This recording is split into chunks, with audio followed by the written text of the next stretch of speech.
Nous sommes le 7 décembre 2020 et dans cette vidéo, je vais vous proposer de faire une recette de crumble aux pommes. C'est une recette qui est particulièrement simple à réaliser, donc vous n'aurez pas de problème à la faire vous aussi. Donc commençons la recette de suite, c'est parti. Hop, c'est parti. Alors nous avons ici tous les ingrédients dont nous aurons besoin pour faire la recette. Pour faire la compote, nous aurons besoin de 1 kg de pommes, ainsi que d'une cuillère à café de cannelle. Pour faire le crumble, nous aurons besoin de farine sans gluten, 150 g, de sucre de canne complet, 150 g, et de beurre mou, 150 g.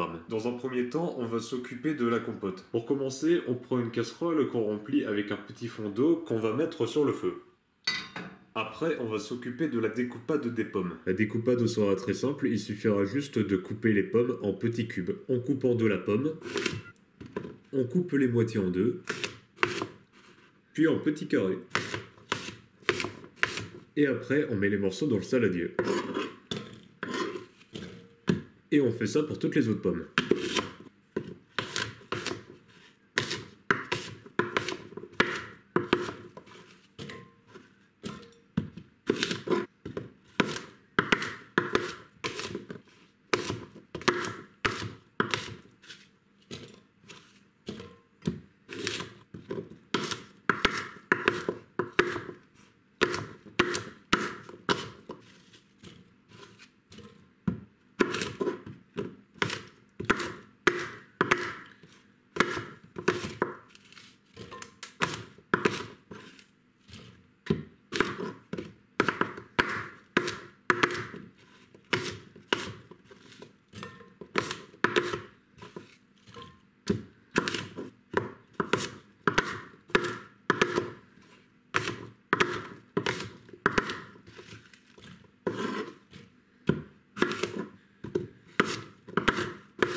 Découpade terminée. Après la découpade, nous allons rajouter de la cannelle dans l'eau de la cuisson.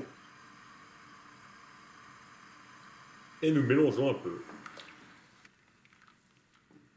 Et nous rajoutons les pommes dans la casserole.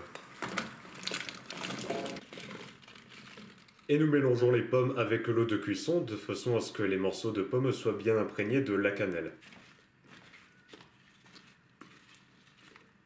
De temps à autre, nous mélangerons les pommes et nous les écraserons de façon à ce que nous obtenions au final une espèce de compote. Pendant que les pommes chauffent dans la casserole, nous allons nous occuper de la pâte à crumble. Mais avant ça, nous allons préchauffer le four. Comme ça, nous aurons un four bien chaud quand nous mettrons le crumble dans le four. N'oublions pas de temps à autre d'écraser les pommes à l'aide de cette superbe extensile.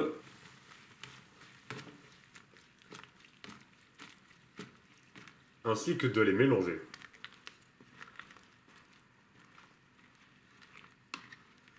Pour faire en sorte que l'eau de cuisson s'évapore plus vite, il faut mettre un couvercle sur la casserole. Revenons-en à la pâte au crumble. Nous allons rajouter les différents ingrédients dans ce saladier. On commence par le beurre. Ensuite, nous rajoutons le sucre. Après, nous mélangeons le beurre et le sucre. Et enfin, nous rajoutons la farine sans gluten. Et nous remélangeons à nouveau. On écrase de nouveau les pommes. Et nous les mélangeons encore. Concernant la pâte à crumble, nous allons effriter ensemble les trois ingrédients de la pâte pour faire une pâte qui soit bien granuleuse.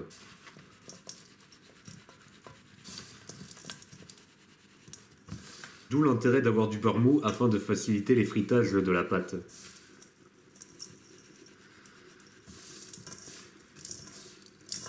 Comme vous l'avez remarqué, nous avons maintenant une pâte qui est plutôt bien effritée maintenant. Et nous allons écraser les pommes une dernière fois.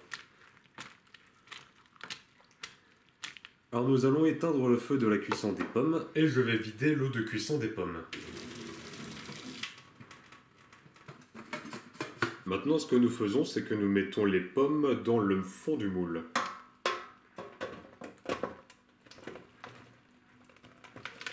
Et nous écrasons encore les pommes de façon à avoir une surface bien équilibrée.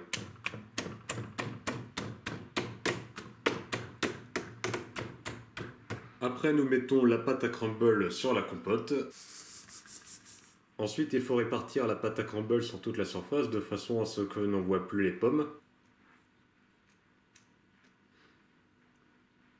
Et nous allons mettre le moule au four pendant 30 minutes. Hop, dans le four.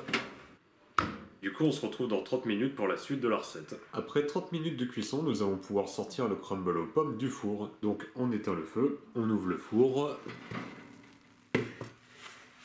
On ouvre les rebords du moule. Et on coupe un morceau de crumble. Et on fait glisser la part de crumble hors du plan de travail dans l'assiette.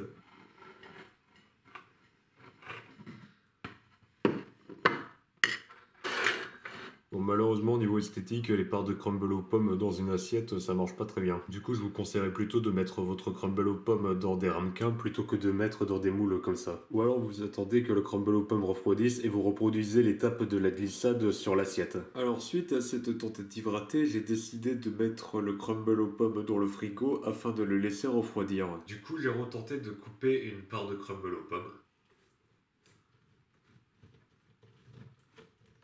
On va faire glisser la part de gâteau hors du moule.